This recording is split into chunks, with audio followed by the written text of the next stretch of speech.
प्रेक्षकांनो, आज दादा काकांनी चांगलंच नाटक लावलंय, पण ते का कशासाठी हे काही कळलं नाहीये। पण आज इतकी मजा आली आणि नेमकी माझी फजिती झाली आहे। आज आमचं नेटच नव्हतं आणि पाणी पण आलं होतं सकाळी सकाळी, त्यामुळे सो सॉरी, खूप उशीर झालाय मला आज। पण काही गोष्टी आपल्या हातात नसतात, काय करणार प्रेक्षकांनो। तर आता आज आपण बघतोय दादा काका म्हणतात की मी काही दोडग्याची भाजी खाणार नाहीये, मला भरलं वांग कर सुनबाई।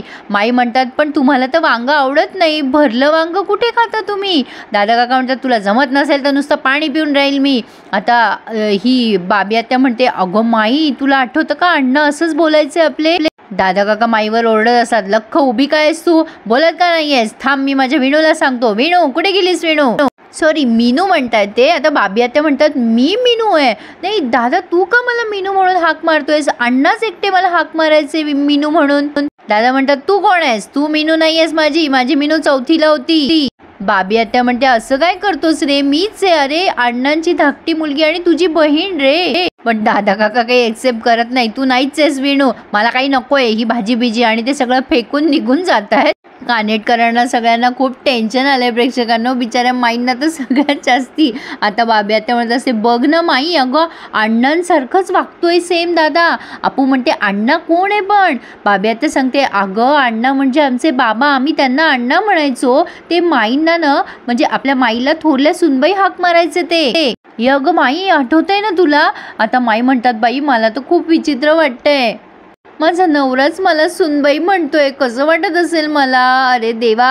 आता बाबी आत्या म्हणते तो दादा नाही आमचा बाबा आहे। आता अपू म्हणते बापरे, म्हणजे दादा काकाच्या अंगात भूत घुसलंय। आता दादा काका किचन मध्ये जातात आणि मोठ्या मोठ्याने ओरडायला लागतात, सुनबाई ओ सुनबाई कुठे गेला तुम्ही। सगळेचे सगळे धावत आलेत आता किचन मध्ये। दादा काका म्हणतात काय अवस्था करून ठेवली आहे स्वयंपाकघराची, वरच्या खोल्यांची पण हीच अवस्था आहे। आता शशांक म्हणतो असं काय करताय दादा, तुम्हीच सांगितलं होतं ना ही सगळी। आता दादा काका म्हणतात तू कशाला मध्ये मध्ये बोलतोय रे, नाका खुपसतोयस, कोण आहेस तू। अपू म्हणते दादा काका असं काय करतोयस तू, अरे हा तुझा नेफ्यू।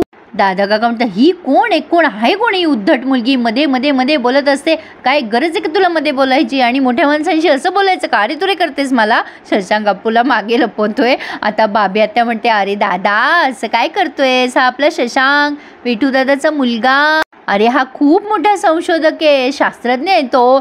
दादा काका म्हणतात संशोधन कर म्हणा, मग कशाला मध्ये मध्ये बोलतोय इथे, ते काय नाही, सगळ्या कामासाठी मजूर बोलवा आणि ताबडतोब हे काम करून घ्या। पन्ना काकू म्हणते ओ दादा असं काय करताय, खर्च लागेल ना बाहेरचे मजूर बोलवले तर, म्हणूनच आपण घरातले करतोय ना। दादा काका म्हणतात हू देत खर्च, मी देईल पैसे, सुनबाई चल माझ्या बरोबर। माई म्हणतात अहो तुम्ही कुठून पैसे देणार आहात। आता दादा काका म्हणतात आहेत माझ्याकडे पैसे तिजोरीमध्ये। माई म्हणतात तिजोरी, कसली तिजोरी, आणि मला माहिती नाहीये। दादा काका म्हणतात कोणाला माहिती नाहीये म्हणून लपून ठेवलेली असते ती, मला माहिती आहे ना कुठे, चल माझ्यासोबत सुनबाई मी दाखवतो तुला। आता दादा काका पुढे गेलेत। माई म्हणतात अगो बाई कशाची तिजोरी। पन्ना काकू म्हणते काय चाललंय काय यांचं। शशांक म्हणतो आपण फार गोंधळ नको घालायला, ते जे काही बोलतात ते ऐकून तर घेऊयात ना। माई म्हणते की अरे ते तिजोरी चोर कप्पा मी कधी ऐकलं नाही रे बाबा आयुष्यात, आता काय करायचं। तेवढ्यात जोरात दादा काका तिकडून ओरडतात सुनबाई। आता माई म्हणतात आले मामांजी। अरे काय गोंधळ चालू आहे यांच्याकडे। आता पुढे आपण बघतोय हे सगळे बाहेर गस्त घालून आहेत, म्हणजे दादा आणि माई काय बोलतायत ते ऐकणं सुरू आहे। आता शशांक म्हणतोय काय कसली तिजोरी, काय मी पण कधी ऐकलं नाही तिजोरीचं। आपू म्हणत असते थांब ना जरा ऐक ना काय बोलतायत ते, थांब जरा ऐका। आता इकडे दादा काका माईंना ओरडत असतात हे काय माझं धोतरबंडी कुठे। आता माई म्हणतात अहो मी काय म्हणते कपड्याचं राहू दे ना, तिजोरी कुठे। बायकांना काय क्युरिओसिटी असते ना तिजोरीची, ते तर महत्वाचं आहे। असो, पण आता माई असं झाकून झाकून बघताय नेमकी तिजोरी आहे कुठे, आणि खरंच की वरती चोर कप्पा असतो। आता आपू या सगळ्यांना कॉमेंट्री करून सांगतेय आतमध्ये काय चाललंय ते।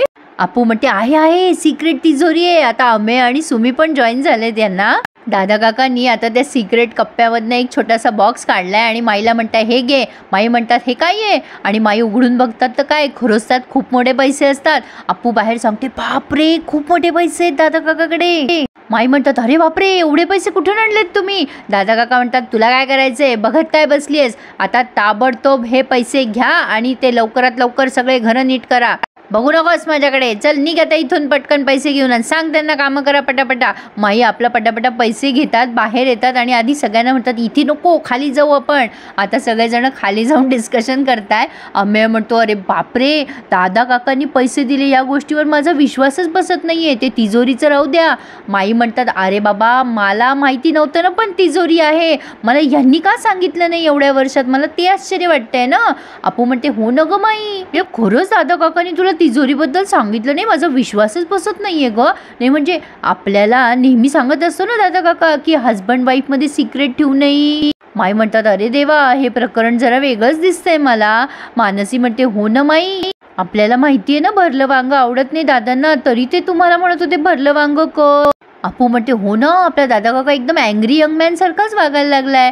आता माई म्हणतात अरे अण्णा होते ना, ते ना यांच्या अगदी विरुद्ध होते, म्हणजे 100 रुपये जरी नेले ना त्यांनी तरी 10 रुपये सुद्धा परत आणायचे नाही ते. शशांक म्हणतो म्हणजे आपल्या दादांच्या अगदी विरुद्ध होते का ते. माई म्हणतात हो ना, ते खूप उधळपट्टी करायचे, सढळ हाताने खर्च करायचे, म्हणून तर आमच्या ह्यांना सासूबाईंनी लहानपणापासून काटकसरीचे धडे दिले. त्यांना नेहमी सांगायच्या सासूबाई पैसे काय झाडाला लागतात का, आणि म्हणून तेच वाक्य यांनी उचलून धरलं आणि आयुष्यभर तेच आचरणात आणलं. शशांक म्हणतो तरी पण ते त्यांच्या वडिलांसारखे का वागत असतील, मला काही कळत नाहीये. अप्पूचं आपलं तेच चालू आहे की दादा काकाच्या अंगात भूत घुसले, पण आता माई मात्र त्याच्यामुळे खूप घाबरताय. शशांक माईला समजवतो अगं माई असं काही नसतं, अपूर्वा आता पुन्हा बोललीस ना तर बघ तू काही पण काय सांगतेस माईला. अप्पू म्हणते अरे असतं भूत असतं, कुकीने सांगितलंय मला, कुकीने सुद्धा बघितलंय 2-4 वेळेला. पन्ना काकू म्हणते अगं अपूर्वा, अगं त्यांच्यावर कुठे विश्वास ठेवतेस तू, ते उगी तुमच्यासोबत असले ना की तुमच्यासारखे वागतात. आपू म्हणते नाही ग पन्ना काकू, असतं ग भूत, तुला कसं कळत नाही ग. शशांक म्हणतो नाही ग अपूर्वा, अगं भूत वगैरे काही नसतं ग, अंधश्रद्धा असतात. माई म्हणते की अरे असं का वागतायत मग शशांक, हे असं काय चाललं असेल. शशांक म्हणतो मला कसं सांगता येणार आहे, मी काय डॉक्टर आहे का, आपण डॉक्टरांकडे जाऊया. माई म्हणतात नाही नाही, आपण ना मांत्रिकाकडे जाऊया, काही डॉक्टरचं काम नाही आहे. नाही बाई यांचं खूळ वेगळंच आहे जरा. पन्ना काकू म्हणते माई तुमच्या मनात आलं ना आपण जाऊच या आता. अप्पू म्हणते मला पण बघायचंय भूत कसं काढतात अंगातून बाहेर. आता शशांक म्हणतो काय चाललंय काय तुमचं, अरे भूत बीत काही नसतं, अंधश्रद्धा आहे ही सगळी. अपूर्वा तू डॉक्टरची मुलगी आहेस ना, तू असं बोलतेस, तुला काहीच कसं वाटत नाही. आता माई म्हणतात अरे असं काही नसतं, तू माझं ऐक, पितृपक्ष चालू आहे म्हणूनच ह्या असल्या गोष्टी घडतायत, अरे त्याला काही ना काही कारण असेल रे बाबा. शशांक म्हणतो नाही ग माई, अगो काही काय बोलतेस ग, मी या गोष्टीचं समर्थन नाही करत आहे. माझं तर म्हणणं आहे आपण चांगल्या सायकेट्रिस्टला भेटूयात आणि त्याला तेच सांगूयात हे सगळं. अरे तुम्ही काही पण नका विचार करू. माई म्हणतात आता हा कोण आहे नवीन. अमेय म्हणतो अगं माई मानसिक आजाराचा डॉक्टर असतो तो. माई म्हणतात अरे देवा यांच्या डोक्यावर परिणाम झाला की काय, यांना वेड लागलं की काय. अरे देवा प्रेक्षकांनो, एक जण एक बोलते, नुसतं गोंधळ चालू आहे. आता अप्पू माईला एक्सप्लेन करायला जाते अगं माई तसं नसतं, ते जसे शरीराचे आजार असतात ना तसे मनाचे असतात, त्याचे डॉक्टर वेगळे असतात. माई म्हणते अरे पण शशांक त्यांना बरं वाटेल ना तिकडे गेल्यावर. शशांक म्हणतो म्हणजे काय माई, ठणठणीत बरे होतील ते, मी आत्ता अपॉइंटमेंट घेतो डॉक्टरची, त्यांना भेटून सांगूया सगळं प्रॉब्लेम. माई म्हणतात पण अरे बाबांनो त्यांना नेणार कोण तिकडे. सगळेच एकमेकाच्या तोंडाकडे बघायला लागलेत आणि मग सगळेच्या सगळे एकदम दादा काकाच्या खोलीतच दाखवले. हे म्हणजे असं झालंय प्रेक्षकांनो, मांजराच्या गळ्यात कोण घंटा मारणार, दादा काकाला बोलणार कोण. पण माई जातात कन्व्हिन्स करायला. दादा काका म्हणतात मला काही झालेलं नाहीये. शशांक म्हणतो अहो आपण जाऊया ना डॉक्टरांकडे. आता शशांकवर ते जोरात ओरडतात आणि म्हणतात अय उठ इथून, काही झालं नाही, मला सांगितलं ना मला काही झालेलं नाहीये. माई म्हणतात अहो असं काय करता, काय बोलताय तुम्ही, तुमच्या भल्यासाठी सांगतोय ना आम्ही सगळेजण. दादा काका म्हणतात माझं भलं बुरं समजतं मला सुनबाई. आता अप्पू बारी बोलते ए दादा काका सारखं काय सुनबाई म्हणतो रे, ती नाहीये तुझी सुनबाई. दादा काका म्हणतात ए उद्धट मुली, तुला सांगितलं ना मी अण्णा आहे, अण्णा दत्तात्रय कानेटकर आहे मी. तेव्हा अप्पू म्हणते अण्णा ठीक आहे ते इम्पॉर्टंट आहे का आता इम्पॉर्टंट काय आहे, तू आमच्याबरोबर सायकॅट्रिस्टकडे यायचं म्हणजे यायचं. हो ए आम्ही तुझ्या भल्याचंच सांगतोय ना, तू काय सांगतोस नेहमी मला, म्हणजे मी ऐकते की नाही तुझं, मग मी सांगितलेलं तू पण ऐकायला पाहिजे ना अण्णा. पन्ना काकू हळूच म्हणते त्यांना अरे तुरे करू नकोस. दादा काका म्हणतात अगं मुली मी माझं बघून घेईल, तू सांगायची गरज नाहीये. शशांक म्हणतो मी काय म्हणतो दादा, तुम्ही एकदा भेटा ना डॉक्टरांना, फक्त भेटा, गप्पा मारत बसा वाटलं तर. माई म्हणतात हे बाबा गप्पा मारून काय हे बरे होणार आहेत का. शशांक म्हणतो अगं माई भेटू तर दे ना त्यांना डॉक्टरांना, मग बघू ना आपण. माई म्हणतात हा तुम्ही एक काम करा, तुम्ही नुसते गप्पा मारा डॉक्टरांशी. पण दादा काकांचं एक, सोनबाई मी इथे कुठेही जाणार नाहीये, मी फक्त तुला ओळखतो इथे, या सगळ्या परक्या माणसांना आधी बाहेर काढ बरं, निघा इथून सगळेचे सगळे दचकलेत आता. मी म्हणतो गेले परके माणसं गेले, आता इथे फक्त सख्खे उभे होता. दादा काका आम्हाला निघ बाहेर इथून. अरे देवा, चांगलाच तमाशा चाललाय यांचा प्रेक्षकांनो, मजा येते बघायला. पण नेमका मला आज उशीर झाला. हे असंच असतं माझं, काहीतरी करायला जाते आणि काहीतरी पचका होतो. असो, पण आता माई म्हणतात आता काय करायचं, हे डॉक्टरांकडे काही जाणार नाही ना, आपण मांत्रिकाकडेच जाऊया. शशांक म्हणतो माई अंधश्रद्धा आहे ग, दादांना बरं नाही, पण आपण शांततेत विचार करू ना. सुमी म्हणते दादा बरोबर बोलतोय माई, अगं त्यांच्या डोक्यावर परिणाम झाला म्हणूनच वागताय ते असं, डॉक्टर म्हणले तसे MRI काढून घेऊ आपण. अमेय म्हणतो दादा त्यासाठी पण तयार नाहीये, आता MRI काढला नाही तर डॉक्टर कसे बघतील ना डॉक्टर. माई म्हणतात सगळ्या गोष्टी गुंतागुंतीच्या आहेत, आपण मांत्रिकाकडे जाऊ. अपू म्हणते नाही ग, हे बघ ऐक पण ना, एक काम करू, डॉक्टरांनाच इथे बोलवू. पन्ना काकू म्हणते त्यापेक्षा मांत्रिकालाच घरी बोलवू ना, दुसरीकडे जायचं कामच नाही. मग अपू म्हणते पन्ना काकू डॉक्टर पण घरी येऊ शकतो ना. शशांक म्हणतो अगं अपूर्वा, असे सायकियाट्रिस्ट कधी दारोदारी जाऊन ट्रीटमेंट देतात का. अपू म्हणते अरे असं काय करतोयस तू, विसरतोयस एक गोष्ट. शशांक म्हणतो कुठली गोष्ट. तेव्हा अपू म्हणते सासऱ्यांना फोन केलास का तू तुझ्या, कर त्यांच्या ओळखीचा असेल सायकियाट्रिस्ट. आणि मग या सगळ्यांच्या लक्षात येतो अरे हो आपल्या लक्षातच नाही. मग शशांकने कॉल केलाय कौशिकदांना आणि डायरेक्ट सायकियाट्रिस्ट आलेत असंच दाखवलंय त्यांनी. आता ते सायकियाट्रिस्ट आणताना म्हणजे दादा काकांना म्हणत असतात काय झालंय तुम्हाला, मला सांगा विश्वासाने, मी तुम्हाला बरं करेल. आणि पुन्हा हे सगळे बाहेर गस्त घालून उभे आहेत, पण दादा काका म्हणत असतात की मला काही झालेलं नाहीये. तेव्हा ते डॉक्टर म्हणतात की तुमच्यावर उपचार कसं करू मी, तुम्ही सांगितलं नाही तर कसं कळेल मला. दादा काका त्यांना ओरडत असतात मला काही झालेलं नाहीये, मला उपचाराची गरज नाहीये, जा इथून. आता ते विचारतात की तुम्ही असे वागायला कधीपासून लागलात. दादा काका म्हणतात असे म्हणजे कसे. तेव्हा हे म्हणतात चिडून वगैरे का वागताय. दादा काका म्हणतात जन्मापासून वागतो मी, काय म्हणणं काय तुमचं. हे डॉक्टर म्हणत असतात तुम्हाला उपचाराची गरज आहे, पण दादा काका म्हणत असतात मला उपचाराची गरज नाहीये, मी तुम्हाला पुन्हा सांगतोय.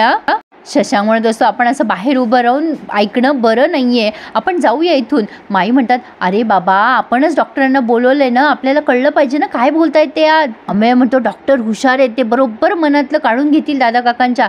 शशांक म्हणतो नको चोरून ऐकतोय आपण, हे त्यांना कळलं तर कसं वाटेल. हे सगळे शशांकवर ओरडतात गप्प बस थांब इथेच. आता ते दादा काकांना म्हणत असतात डॉक्टर की आपण ना काहीतरी सोल्युशन काढूयात, पण तुम्ही मला कॉपरेट करा. दादा काका मोठ्याने ओरडतो शेवटचं सांगतोय मी तुम्हाला, काही झालेलं नाहीये मला. आणि प्रेक्षकांनो इथे त्यांनी हा रिव्ह्यू पूर्ण केलाय. पुढे आपण बघतोय या अपूने भली मोठी काडी शशांकच्या डोक्यात घातली आहे. काडीने दांडा आहे तो दांडा. माई ओरडायला लागतात अगं बाई शशांक काय झालं तुला. आणि दादा काका ओरडतच येतात अरे डॉक्टर कौशिकांना फोन करा पटकन. मला लगेच अपू म्हणते ए तुला मी माहिती नाहीये अण्णा, मग माझा बाबा कसं काय माहिती आहे रे. आणि प्रेक्षकांनो सगळ्यांच्याकडे बघायला लागतात का नाटक करताय दादा काका हे सगळं. मला असं वाटतंय प्रेक्षकांनो त्यांच्या लक्षात आलंय की हे रंगकाम वगैरे घरी करायचं काम नाहीये, पण ते शब्द देऊन गेले ना घरी करू, मग तो शब्द कसा मागे घेणार. शशांक आणि बाकीचे सगळेच पोरं यांच्याकडनं पैसे घेणार नाही ना, म्हणून त्यांनी कदाचित हे नाटक केलं असावं असं मला वाटतं. तुम्हाला काय वाटतं प्रेक्षकांनो मला नक्की कळवा. आणि खरंच प्रेक्षकांनो सॉरी वन्स अगेन, आज माझा पूर्ण जेठालाल झालाय, करायला गेले एक आणि झालं सगळं उलटच नेटच गेलं माझं. असो पण खरंच आजच्या रिव्ह्यूला लाईक करायला विसरू नका. धन्यवाद.